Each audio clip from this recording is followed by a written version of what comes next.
ముందుగా నెలపై వెలగట్టలేనిది కొలబద్దలేనిది ఏమైనా ఉందా అని అంటే బహుశా అది ఒక మనిషి హృదయ అంతరంగాల్లో నుంచి పుట్టుకొచ్చి ఇంకొక మనిషి మీద చూపించే అనురాగ ఆప్యాయతతో కూడిన అభిమానమే అయి ఉంటుందని నా నమ్మకం. అటువంటి అభిమాన ధనంతో సమధికోత్సాహంతో విచ్చేసిన మా నందమూరి అభిమానులందరికీ, మంచు అభిమానులందరికీ నా హృదయపూర్వక కళాభివందనాలు, కృతజ్ఞతాభివందనాలు.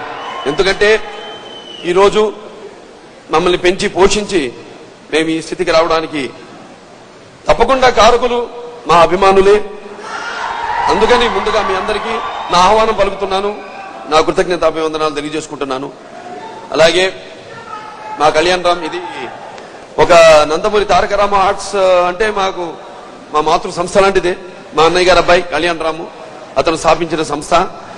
కాబట్టి మా నందమూరి తారక రామారావు ఆర్ట్స్ ఆహ్వానాన్ని మన్నించి ఈ కార్యక్రమానికి విచ్చేసిన విలక్షణ నటుడు, ఆయనకంటూ ఆయన ఒక ప్రత్యేకతను సంతరించుకున్న మా సోదరుడు మంచు మోహన్ బాబు గారికి మా ఆహ్వానాన్ని పలుకుతున్నాను. అలాగే ఈరోజు నందమూరి తారక రామ ఆర్ట్స్ హరేరామ్ పాటల క్యాజెట్ ఆవిష్కరణ సందర్భంగా ఇందాక చూసాం ట్రైలర్స్ లో పాటలు, అలాగే ఆ పాటల వెనక సాంకేతిక నిపుణుల యొక్క వాళ్ళ శ్రమ.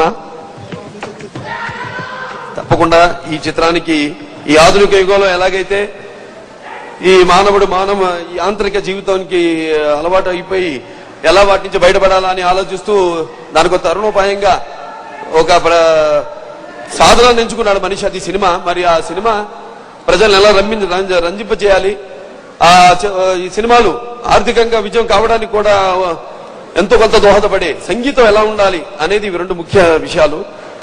అటువంటి తరుణంలో ఈ చిత్రంలో ఈ చిత్రానికి సంగీత దర్శకత్వం వహించిన విక్కీ జే మేయర్ ఆయనకి, అలాగే ఈ సినిమాలో అన్ని పాటలకి రచన చేసిన సీతారామ శాస్త్రి గారికి, అలాగే ఈ సినిమాలో పాటలకి వాళ్ళ గొంతుని అరువు ఇచ్చిన గాయకులందరికీ కూడా నా అభినందన తెలియజేసుకుంటున్నాను. తప్పకుండా ఈ చిత్ర విజయానికి ఈ చిత్ర సంగీతం ఎంతో సహాయపడుతుందని, దోహదపడుతుందని, అలాగే మా కళ్యాణ్ రామ్ అతను మొదటి నుంచి కూడా ఎంతో ఒక తాతగారి క్రమశిక్షణ, ఆ శ్రమ అదంతా ఉంది. దాంతో పాటు తన పని మీద తనకున్న నమ్మకంతో ఎంతో శ్రద్ధతో ఆయన తను చేసిన మొదటి సినిమా అసాధ్యుడు, అలాగే అతనొక్కడు, తర్వాత అసాధ్యుడు, ఇప్పుడు ఈ హరేరామ్, ఆ సినిమాల కోవలోనే ఈ చిత్రం కూడా ఘన విజయం సాధించాలని ఆ పైన భగవంతుడిని, ఆయన తాతగారిని, మా నాన్నగారిని మనస్ఫూర్తిగా కోరుకుంటూ తప్పకుండా ఈ చిత్రం 100వ దినోత్సవ వేడుకల్లో మళ్ళీ కలుసుకుంటాం.